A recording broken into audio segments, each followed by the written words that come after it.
Priekėje startui nuo pirmųjų minučių, nuo pirmųjų hipodromo tako metrų, priekyje yra žirgas Hipnotas, vadinamas Jonas Zakšauskas. Antroje pozicijoje Istorija, numeris 2, vadinamas Stasio Kėlė. Trečioje pozicijoje žirgas Pilotas, 6 numeris. Ketvirtoje bėga žirgas 4 numeris Čilė.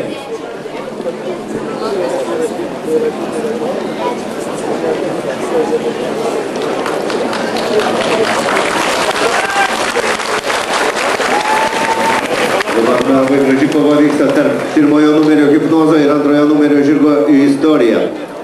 Du patyrę vadėliotojai, Jonas Zakšauskas ir Stasys Kėlys, be abejo yra favoritai šio važiavimo ir, kaip matome, kontroliuoja situaciją.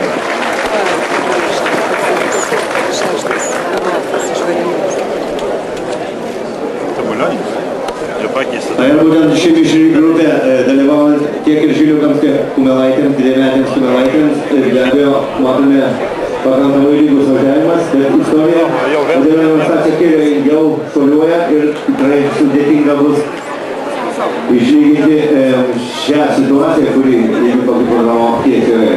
Priekyje žirgas Čilė.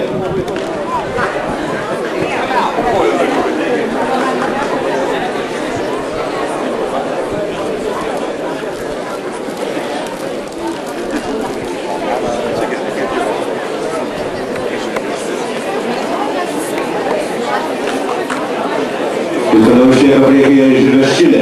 Ir štai finišo tiesioji dabar jau galite sirgti ir kovoti būtent dėl prognozių. Finišo tiesioji